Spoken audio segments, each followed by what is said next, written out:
All right, we're going to call the village board meeting of January 10th, 2023 to order. Please join me with the Pledge of Allegiance. I pledge allegiance to the flag of the United States of America and to the republic for which it stands, one nation, under God, indivisible, with liberty and justice for all.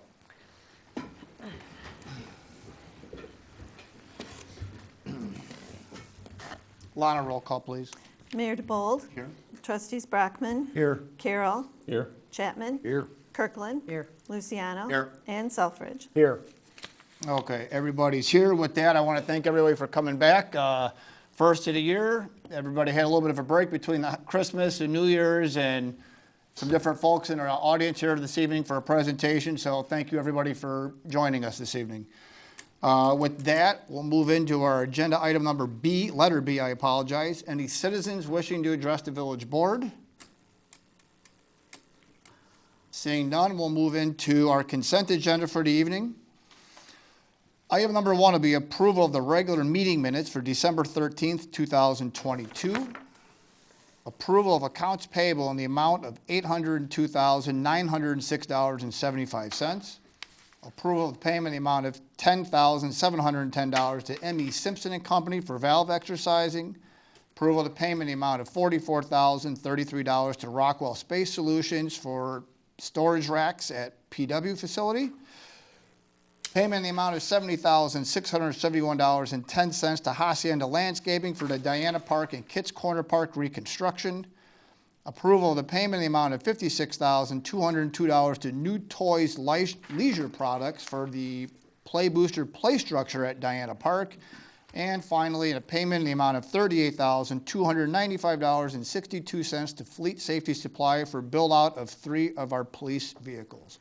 Are there any items in the consent agenda anybody has a question for or needs further discussion? I'll make a motion to approve the consent agenda. Second.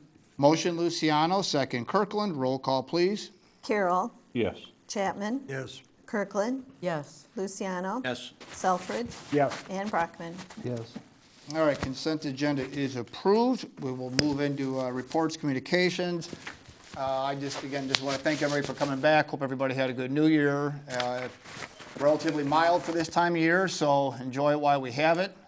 Unfortunately, we put an ice rink in, and it's not really much of an ice rink opportunity, but I do know we had people out there using it, and we have received quite a bit of feedback of good support of it. So there's much appreciation out there already. Do they want it bigger? I haven't heard anything yet about size, but I have heard numerous people very appreciative that it's out there and being able to use it. So with that, Lana, was there any other references for communications that we've received? No, sir. All right, thank you. With that, we will move into our order of business for the evening. First order of business, we have a new police officer, Eric Brazzino.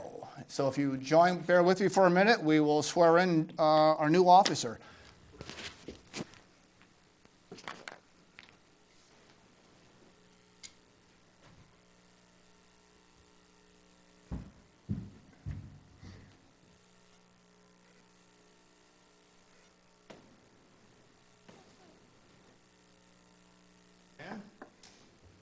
I state your name. I, Eric Brazzino, Having been appointed to the position of police officer have been appointed to the position of police officer in the police department of the village of Shorewood, in the police department of the village of Shorewood, county of Will, county of Will, and state of Illinois, and state of Illinois, aforesaid, do solemnly swear solemnly swear that I will support the Constitution of the United States of America, that I will support the Constitution of the United States of America, the Constitution of the state of Illinois, the Constitution of the state of Illinois, and the ordinances of the village of Shorewood, and the ordinances of the village of Shorewood, according to the best of my ability, according to the best of my ability. so help me God. So help me God. Congratulations. Would you like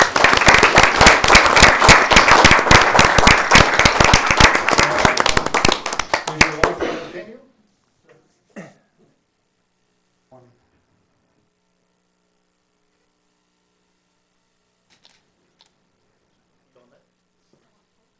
Oh, you won't go.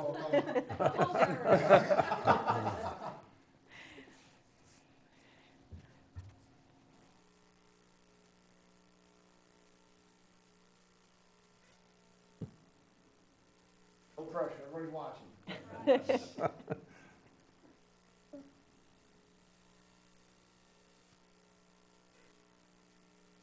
Kids look excited. They're always bored. There you go, congratulations. Congrats.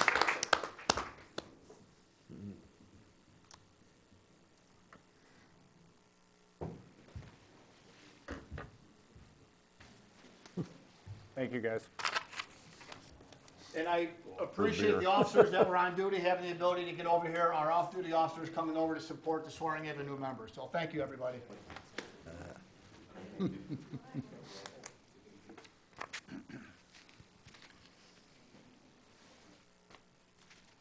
One guy's sleeping. I know. Well, you know, it's school night, so. Yeah, there was too much excitement for the youngest one. Yeah, He's, Yeah, I caught him in the car. Hardly contain himself. all right. Thank you, everybody. With that, we will get back into the order of business. Agenda item number 2 will be consideration for approval of the replacement of the Dell server located at the police department from Current Technologies in the amount of $10,141.52. The administrator has this topic. So this is just a housekeeping item. Bill's, McCluskey, our IT guy, says this item needs to be replaced, simply the cost. And we're just looking for permission to get this done. Make a motion to approve the replacement of the Dell server located at the police department from Current Technologies in the amount of $10,141.52. Second. Motion Kirkland, second Selfridge. Roll call, please. Chapman? Yes. Kirkland? Yes. Luciano? Yes. Selfridge? Yes. Brockman? Yes. And Carroll. Yes. All right, item number 2 is approved. Order of business, item number 3 will be a consideration for approval of an ordinance establishing fines and offenses prosecuted pursuant to the administrative adjudication process and repealing the administrative compliance ticket program. This item is up for a first read. We will leave the Attorney Silverman and the Administrator Klima and Chief Arnold will all join in on going over this topic. I'm gonna let Dave, Sure, go ahead. I can kick it off if you want. There are actually 2 ordinances, this one and the one that follow it, that kind of go together. And what these 2 ordinances together do is to create an administrative adjudication process within the village and authorize the fines that the adjudication attorney would be able to impose. So the benefit, I think, as the village staff sees this for the village, is that they can deal with minor violations on an administrative basis without having to go to the courthouse to have the judge settle the case. So what it looks like is there is an attorney who's certified to be an administrative adjudicator who will come here periodically, I assume once a month, and will hear cases that are on the docket. Probably the most important thing is the ability for people to come in and pay a predetermined fine ahead of the adjudication and try to get the matter resolved that way. This is intended to be a compliance process, and the fines are really, you know, as you can see, they're kept pretty low, you know, anywhere from, I think, $50 or $25 up to $750 if they get in front of the adjudicator, where possibly for the same ticket, somebody might have to pay a substantially higher amount if they're down at the courthouse, but the village doesn't get a big share of that. It mostly goes towards various fees, prosecution fees, court costs, clerk's fees.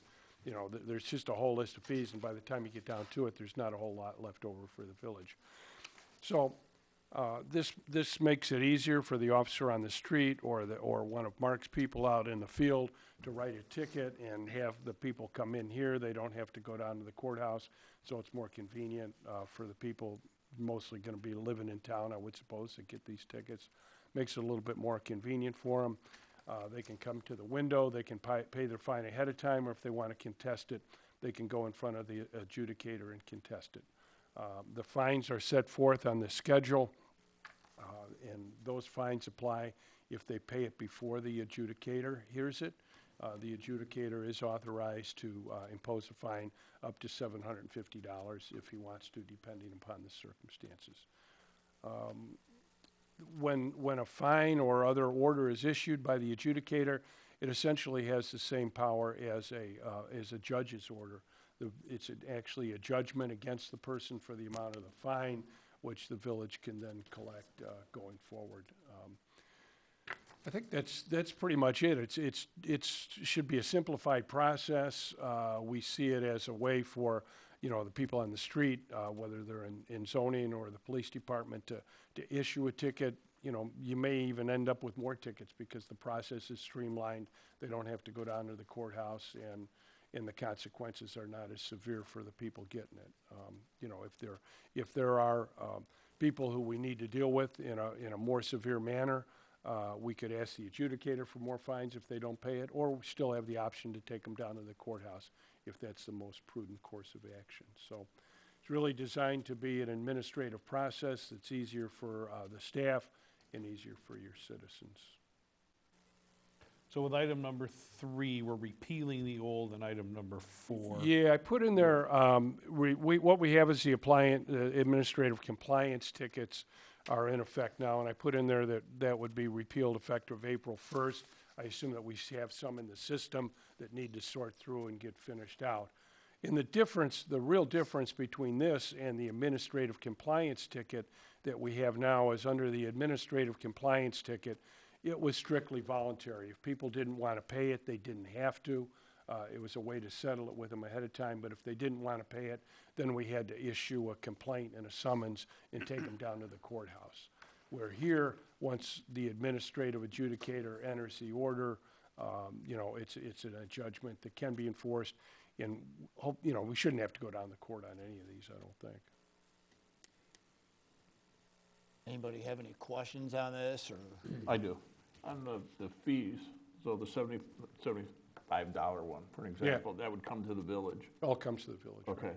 Do they also going to be charged a fee above the $75? A percentage Like a of the court fine? cost fee or something? I don't know whether we can do that or not. I could take a look at that. I've never had that one come up. What would cover the cost of the? If it's revenue you want, you could just raise the $75 to $95, right? And accomplish the same thing. Whether we have, I'm not sure whether we have the ability to impose costs or not. I'd have to go back and look at the statute. I apologize, I just can't answer that as we sit here. Okay. So See that. the village would pay the adjudicator. The village pays the adjudicator, how much is it, chief? $300 a month. $300 a month. $300 for whenever he comes here. So if we have a monthly, he'll get $300 a month. That is almost always more than covered by the fines that are assessed at the hearings. Are these hearings going to be done in the daytime like a normal court? Yes. Or at night? Here in this room, during the day. So if someone doesn't appear, then, I read something in here about a subpoena. They can request a continuance and come a different day if they'd like to. Do they have to come in and do that, or can they Yes. just? They don't have to come at all. They can pay the fine without coming in. Right, but If I they mean, want to if see they the choose to adjudicator, they'd have to come during those be hours. heard. Yes. If they choose to be heard and I can't get in, is that, Well, am I automatically penalized, or? Well, that's going to be up to the adjudicator. I think that he, if there's good cause, then they could, he could continue the case for And good actually, cause. I'm sorry, the hearings are going to be, I believe, at 4 p.m. So they'll be in the early evening, late afternoon, early evening. Okay, no, the reason I was curious about it was because I've been to these before, and they would have them like normal court at 9, and a lot of people would have to take off work Right. to go to court, and it wasn't a good idea for that. Yeah, no, because I there wasn't apologize. days It paid is going to be late besides- afternoon, early evening. Yeah, and you can sort of play with that as you go forward too. If you find a lot of people aren't able to make it, you can change it from 4 o'clock to 5 o'clock. So in other words, most likely what would happen if I didn't show up, we would get a continued state automatically till next time. The second time, then something would progress further than that. Yeah, they would get a letter saying you didn't appear, you need to appear on this date. Thank you. What are the credentials that the adjudicator has? You have to be an attorney, and you have to go through special training to be the adjudicator, and then you get certified to do these administrative adjudications. Okay. And you've talked to somebody, Chief, they've got some experience. 30 years he's been doing these adjudications, so he's well experienced. That's who we're getting. Good to me. I'm sorry? I said, that's who we're getting. Yeah, that's who we talked to, Okay. yeah. I have a question, Mayor. Yeah, jump in. So if somebody keeps not coming or doesn't pay the fine, then they go to the court system? Just how No, it the used to work? adjudicator has the ability to impose a judgment, to actually issue a judgment, which is then enforceable through collection. Okay.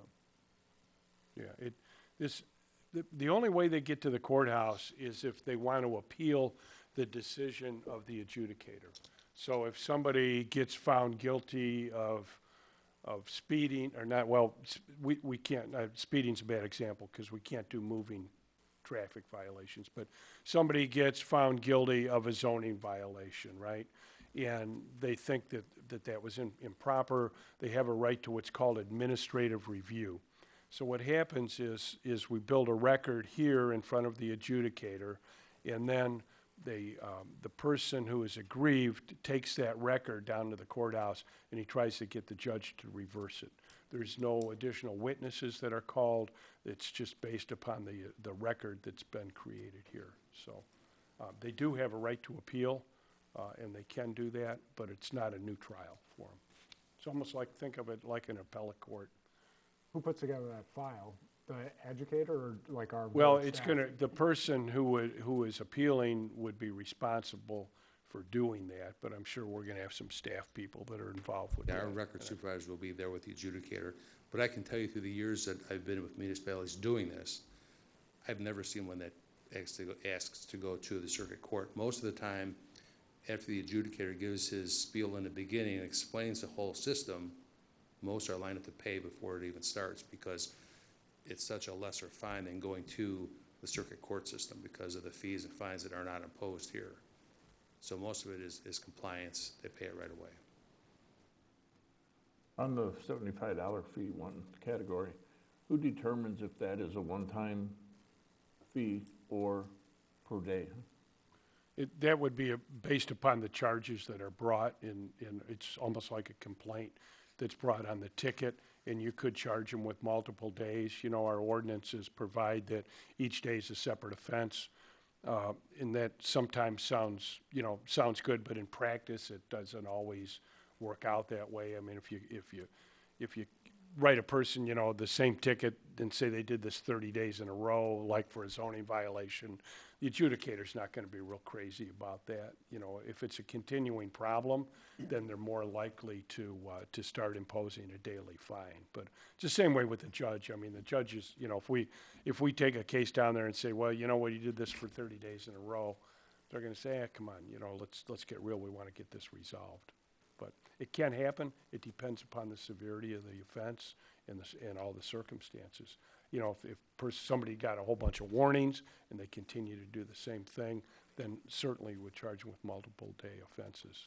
Would that come at the recommendation of the building department? Yeah, Or the police I department? mean, yes, yeah, or the police way to go. department, Yeah. who's ever issuing the tickets. I mean, there's a lot of discretion left to the person on the street. And again, it's really a compliance process that gives them a little tweak with the fine, but you really want to get them into compliance, and they think this will be the best way to do it. That's the overall goal, I guess. Yeah, that's the overall goal, is to get people to comply, especially with Mark's department, so. Judge Joe Brown's got. It's also one of the time on his advantages of this hands. process is that we are able to have more face-to-face conversation with the adjudicator than we could with a judge. And also, the adjudicator is more tuned into our local ordinances, where the judge really is not, he doesn't know what our Shorewood ordinances are, where the adjudicator does, and that's what we concentrate on. Yeah. So And- having that personal time with him to explain the situation of, if one of Mark's guys have dealt with this person several times and they fail to comply, the adjudicator can, impose those fines fairly. And the rules of evidence are a little different too. I mean, it might be that Mark just assigns somebody to come in and he explains to the adjudicator what's happening, where if we're going to court, we'd have to bring all the different, either police officers or zoning building officers down to court to present their case, the adjudicator should let us have one person presenting that. If it were some reason a complicated case or one that was involved, we might bring in separate witnesses, but basically it's based upon the report and the complaint. I have a question under the police department, administrative fines. What is there's Title VI, there's Title V, it doesn't, and those are only $50 except as the three below. Yeah, Title V is kind of misdemeanor ordinances under the code. It's Title V of the village code, and you see a lot of things like maybe curfew, maybe disorderly conduct, things like that. You know, Cigarette violations Yeah. under 21 And having if we're cigarettes. spelling out the others, shouldn't those also, if they're local, be spelled out on here? Or no? Well, they're all, I mean, it is sort of spelling them out, but you'd have to go back and, we could list them all, but we just kind of, I took a shortcut and just said, you know, anything that's under Title V of the code, this is what the It gives fine you, would it be. gives you some gray area, a little bit of wiggle room on It something. encompasses that entire section. The entire section, everything that's How listed. come those are only $50 fines and not 75 like the others? Well, the Title V are 75. The Title VI is basically parking violations, and the chief thought that $50 was appropriate for, $25 for the special parking, and I think that was things like parking on the wrong side of the street maybe would be an example. Wrong side of the street, blocking a sidewalk, were in those. There was a list that they had, used to be much lesser fine than that. We thought it was time to bump it up. Those Those are are only 10 the 2, 5, and 6 titles? I'm sorry? In here it says Title V, but I thought then there were 6. That was the only 2 there are. Yeah, I mean, they're pretty big chapters, like Title VI is huge. It's basically the traffic code, the Illinois traffic code, plus some parking tickets put in there. It's pretty big. But it's only the Shorewood's ordinances, not the state, right? Right, only Shorewood's ordinances and no moving vehicle ordinances. Regulations. Yeah. Okay. Anything, essentially think of it like this, trustee, that if it has to get reported to the Secretary of State to put points on your license, then we can't do it this way. It's Okay. probably the simplest way to put it. Yeah, and I think one thing is that we're not trying to just go out and get after people. What we're trying to do is give the code enforcement people a chance to work with the people. Only when they're uncooperative do they move to a citation. Yeah. So it could be, it's not gonna be if you're parked wrong, and they're gonna come right out and give you a ticket for it. They'll talk to you and tell you about it. If you repeat it, then they'll proceed to go into this process. Okay. Compliance. It's all about just trying to make sure everybody understands and Yeah. compliance. No, It's really it's good for our residents to only have to come here instead of having to go to Joliet and park and go into the courthouse and pay all those additional fines and fees that we really see nothing of. Are the tickets that are outstanding currently, those will go away in April if they're not settled by then? They'll go through their processes, they've been designed until April. And then in April, we'll transition when the old process expires and the new process commences. Yeah. So And you they could go- even They start, go away then? No, they'll continue, They'll just carry over to the they'll new? carry over as they do now. Okay, good. Thank you. The other common question that had come up is, how often will this be used? And that's impossible to tell. I mean, remember, they have the ability to pay the ticket. We may not have, the officers could write 100 tickets and have one person request a hearing, or they could write 5 tickets and all 5 request a hearing. Yep. So it's impossible to tell. Yeah. Okay, just so everybody understands that. And that, in the case of that happening, we've done in the past, is if we get that court sheet, or our local sheet, and all those fines and things have been paid except for maybe 1 or 2, we would then send a letter to those 1 or 2 and continue them to the next month and cancel the adjudicator for that month, and he would come in the next month to hear him with the rest, instead of having them come for 1 or 2 tickets. Okay. So we'll leave it as a first read. Is Trustee Carroll had a question regarding the fees, that way we can let the attorney get some you clarification. just want me to take a look at that? Yeah, I would, yeah. If they can do it, it'd be nice. I think they have a set fee, maybe a percentage or 10% or something. just so that Okay, we'll take a look. the fee comes, the penalty or the whatever comes to the village, and the other will pay for the judge's time. Okay. All right, so unless there's any other questions regarding item number 3? 3 and 4. Yeah, and then obviously that's going to apply to item number 4, so there will be no action on item number 4 either at this point. All right, so with that, we will move on to item number 5. Be consideration for approval of a contract with K&D Landscaping for the village's landscape maintenance in the amount not to exceed $130,000 and waive the bid process. Public Works Director, Noriel Noriega. Thank you, Mayor. So this is our annual landscape contract for our mowing needs, specifically for Village Hall, the Police Department, and the Public Works, and many of our miscellaneous right-of-ways throughout the entire village. If approved, this is K&D's 3rd year with us. Contract is for approximately 8 months, beginning in April all the way through November. It's about 32 weeks. The contract also includes mulching needs over at Four Seasons, and also the new one that is added to this contract that's different from previous years is now the new Public Works facility. If approved, this will be included in our fiscal year 2023-2024 budget and cannot be adjusted. Oh, and I did forget to mention that the total mowing area that's included in this contract is about 40 acres. So staff is recommending the village board waive the bid process and award the contract to K&D Landscaping in the amount not to exceed $130,000 for the village's landscape maintenance needs. Any questions? Anybody have any questions for Noriel regarding number 5?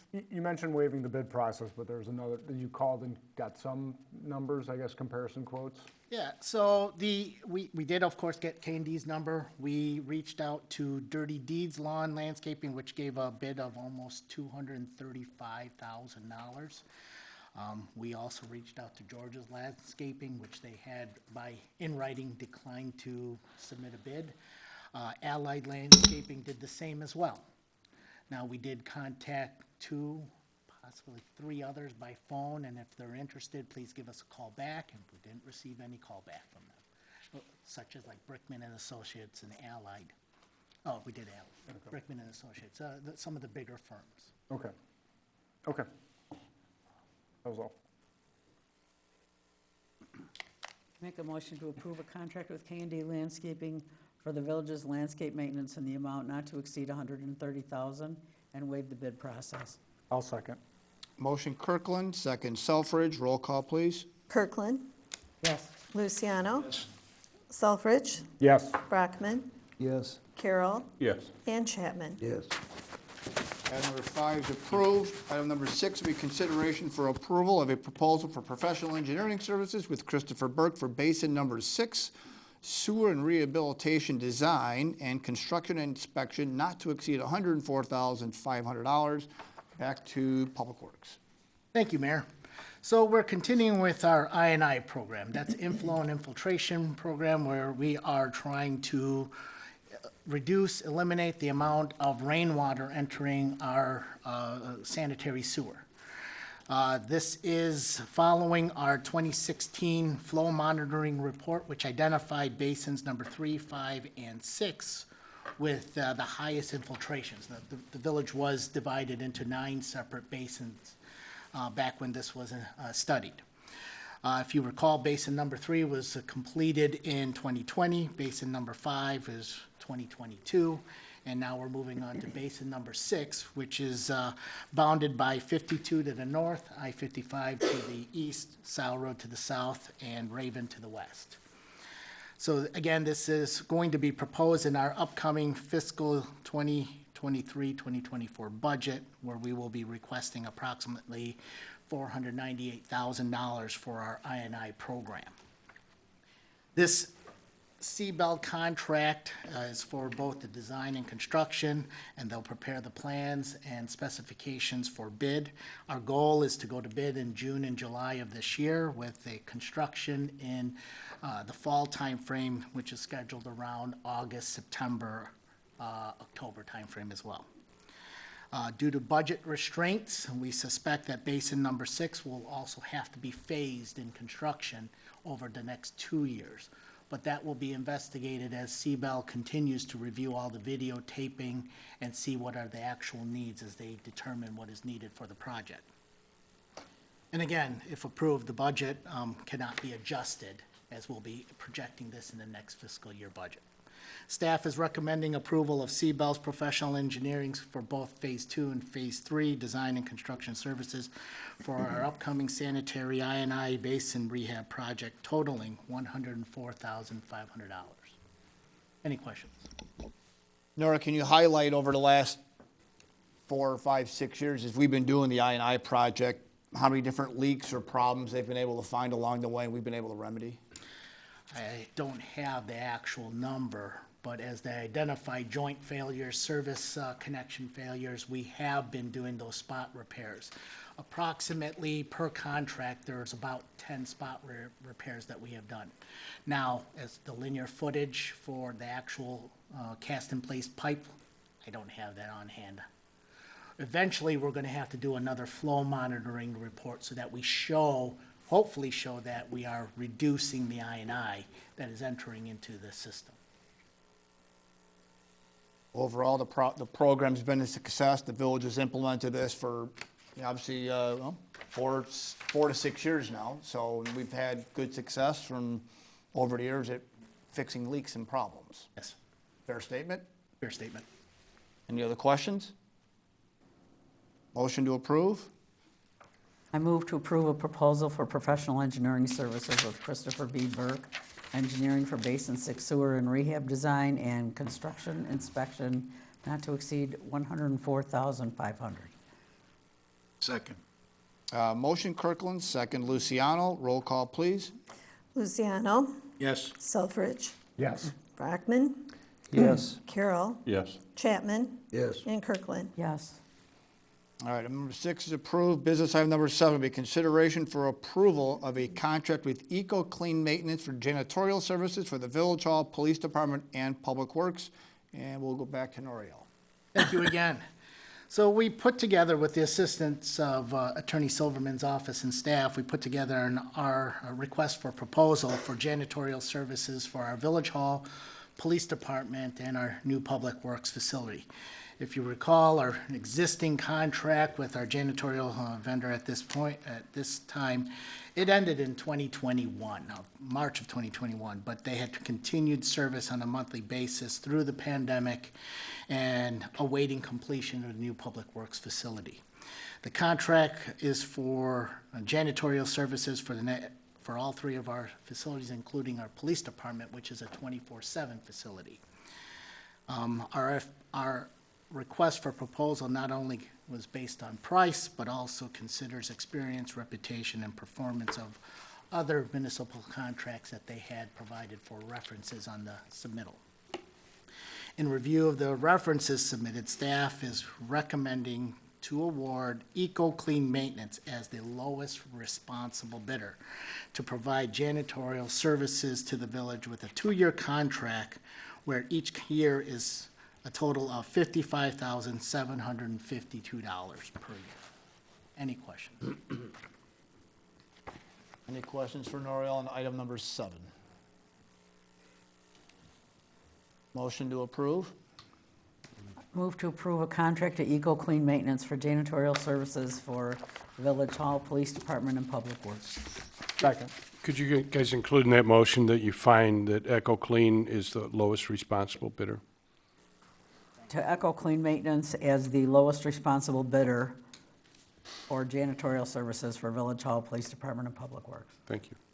Motion was still made by Kirkland. Second. Second is still by Selfridge. Roll call, please. Selfridge, Yes. Brockman, Yes. Carroll, Yes. Chapman, Yes. Kirkland, Yes. and Luciano. Yes. Item number 7 is approved. Yep. Mr. Mayor, Yeah.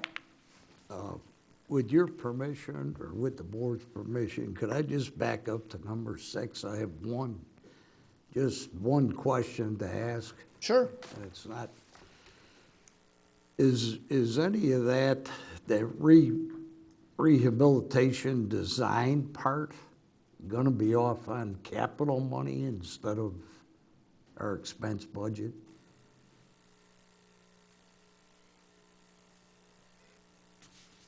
The entire thing is capital. Yes, the entire I&I project. Repairs to our system are actually capital? Considered a part of our capital improvement program. Repairs are capital. They're in that base. They're Okay. generally meeting the expense. Okay, thank you. I'll give you a call. I just want to talk, okay? Thank you. No problem, thank you. Item number 8, so items 8, 9, 10, and 11 are going to be jurisdictional transfers regarding some payment from Troy Township. I will read the highlights off number 8. I'm sorry, item number 8 is consideration for approval of a resolution approving a jurisdictional transfer agreement and accepting the jurisdictional transfer of certain portions of roadways from Troy Township Highway Commissioner. There are some references to Black Road, River Road, Sile Road, and Mound Road. And I will let Noriel go ahead and highlight these, but these are all small little segments of roadway where the village maintains small, sections of roadway, and then the township would jump in and dump tar and chip on the equivalent of a block or something, and then the village picks back up. So there was, for some sake of continuity, the township did approach us, since, especially through the winter months and ditch mowing, we're already creating overlap, our folks are already out there, but I will let Noriel kind of cover some of the intricacies that may go along with that. Thank you, Mayor. You covered just about everything. So these are 4 resolution requests from Troy Township for the jurisdictional transfer of Black Road, River Road, Sile, and Mound. We presented these at the COW meeting back in October. At that time, there was no questions. Again, these are considered islands. We already maintain much of the roadway except for just these little areas that have not actually been transferred to us yet. So with that, we are recommending approval of the resolution for the jurisdictional transfer agreement and accepting of jurisdictional transfer of the portion of roadway from Troy Township Highway Commissioner for each of the 4 locations. We will need 4 separate motions, please. Any questions? And what is the total length of all 4 segments? I have to do math. 7/10 of a mile. Okay, yeah, I was just for clarification. I knew it was less than a mile, so 7/10. With all due respect to co-counsel, we can do these in one motion. If you want.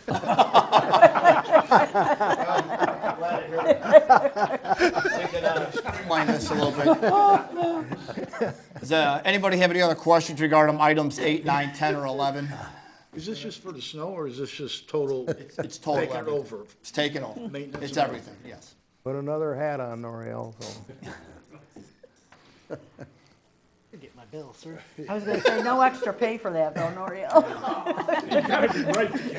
Right, so with that, we can, per the attorney, we can do this in one motion for an approval of items 8, 9, 10, and 11 for jurisdictional transfer. So moved.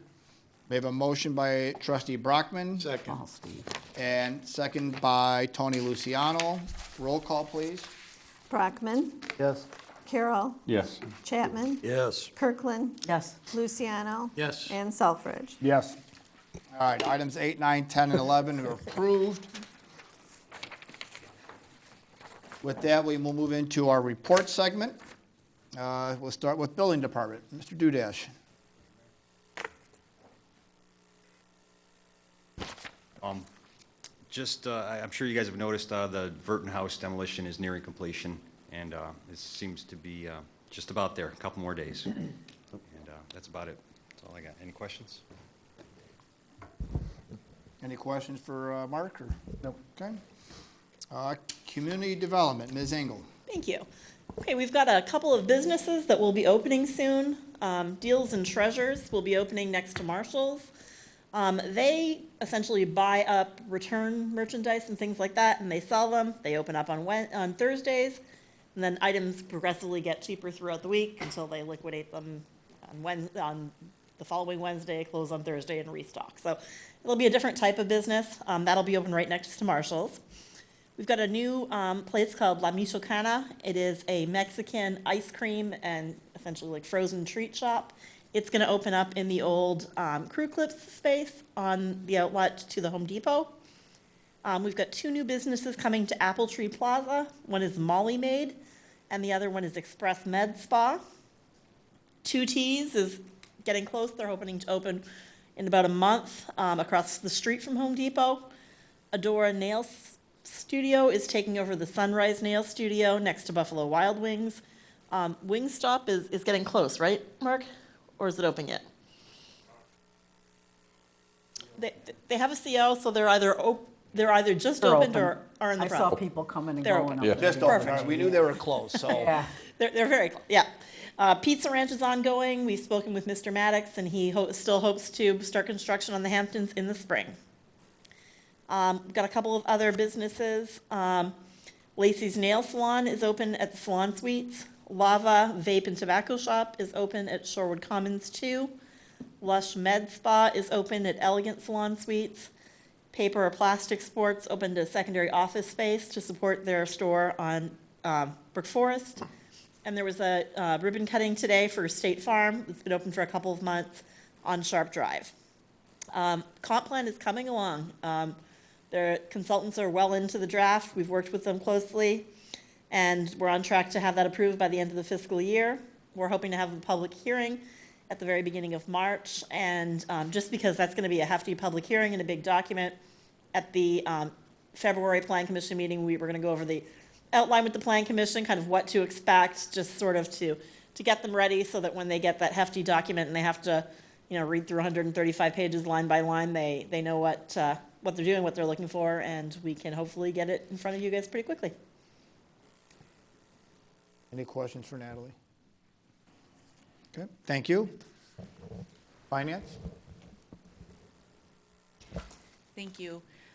We are working right now on putting together a draft of the village's 2023-2024 budget. So thank you to everyone on staff for your contributions. We're working on combining all of that.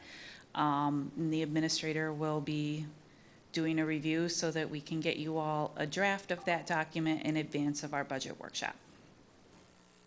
We'll work on getting dates for everybody. We'll start working on filling out dates for everybody's availability to get the workshop together. I emailed everybody, we need to pick that today. So Oh, there you go. So if you emailed everybody, it's already out there.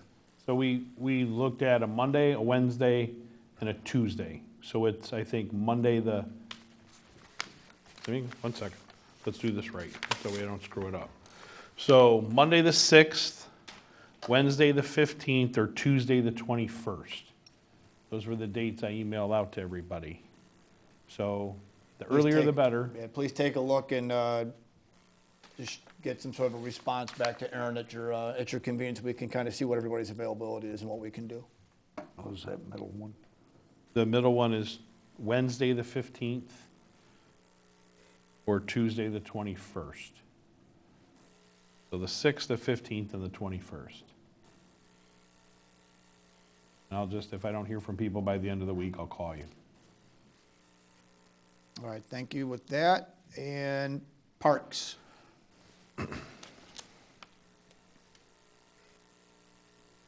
Good evening. We wanted to let everyone know that priority registration for the community garden is currently open for last year's gardeners if they wish to reserve their same plots. Our winter programs are kicking off, and registration is still open for many of them, so be sure to check out the descriptions and what we have to offer on our website or in your hard copy of your winter Shorewood Connection. And then also, registration is now open for the spring village-wide garage sale, which will be April 21st and 22nd, that Friday and Saturday, and registration is available online for that as well. Thank you. Thank you very much. Police Department? Just one thing, Mayor. As you all know from my monthly report, we had one retirement last week. Detective Jason Kima left us after 20 years to take a position in the private sector, an offer he couldn't refuse. So we have started the process of hiring a replacement. We are doing backgrounds based on our current eligibility list. Any questions? And we are trying to get Officer Kima here to kind of give him a little bit of recognition for his time and thanking him, but he's already been sent off with this new position, so. Matter of fact, I think he was, Already traveling yes, he's already out of the country. in with Virginia this and new head stuff, into so. Scotland, so. But we are trying to work with him a little bit and see if we can at least get him here to thank him and, you know, for his service here, so. And as Chief said, we're already started on trying to get a replacement in place, working off the list, so. Public Works. Thank you. So as I mentioned already earlier, our sanitary I&I project, our rehab project, basin number 5 is completed. Our valve exercising program for the year is also completed. Some big items for us, at least at the Public Works facility, much of the punch list items are being completed. But like I mentioned, is the big item is the fuel station. We are just almost there. We received all of our certificates and approval from the U.S. Fire Marshal. The tanks are full of fuel. We're just waiting for our IT, Mr. McCluskey, to be able to connect with the vendor, and we make sure that we coordinate those efforts. So we will hopefully have in the next couple of weeks that up and operational. Public Works, we continue to move our 65 years of hoarding. We're approximately 70% complete with all of our facilities. We anticipate, as long as there's no emergencies and nothing that comes up over the next couple of weeks, we hopefully will be done by the end of the month and relocated everything to the new site. We are also still continuing with our normal maintenance. We're now tree trimming in some of the subdivisions. And then the rest of the staff is just waiting to catch the snowflakes. We're gonna work on trying to get an open house together in March. You know, initially, when some of those discussions came up, everybody was concerned about the cold weather, snow being on the ground, and yet we're January 10th and 40 degrees. So we'll kind of sort out the last handful of dates, and we'll get that out to everybody. We picked a date, Do we have that sorted out, finalized? 25th. Bingo, there it was. I knew we had a couple tentative written down, so there you go. It'll be March 25, and we'll get more formality out to everybody so they're aware. There'll be invitations and all that stuff, Yeah. but that's the date.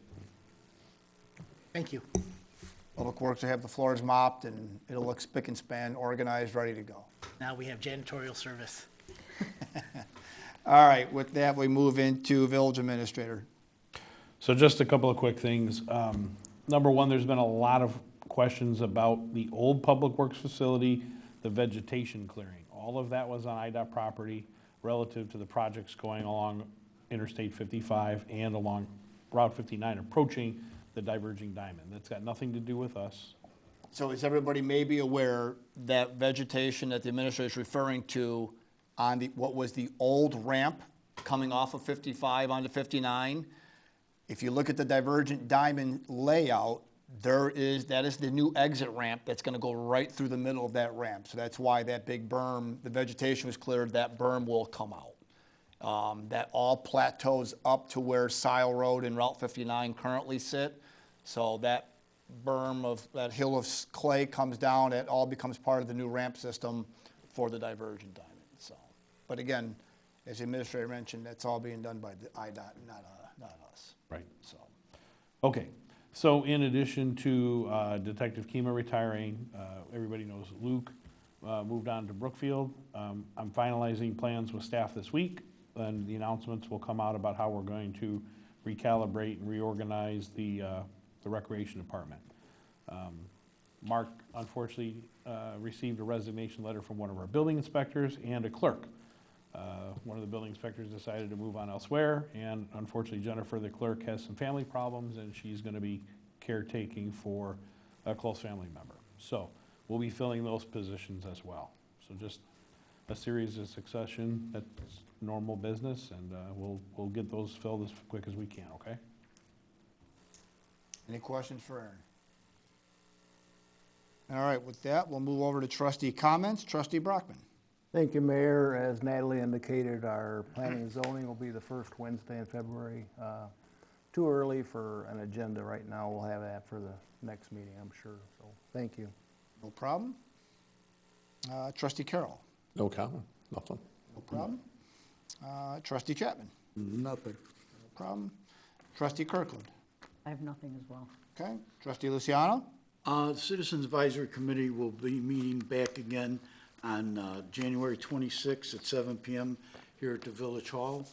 Over the holiday break, we added 3 new members, so we're up to about 50 members right now. So that's all I have. Thank you. And trustee Selfridge? No comment, Mayor. No problem, thank you. That, take a motion to adjourn. So moved. Motion Kirkland, Second. second Selfridge. Roll call, please. Kirill, Yes. Chapman, Yes. Kirkland, Yes. Luciano, Yes. Selfridge, Yes. and Brockman. Yes. Thank you, we are adjourned. Thank you, everybody.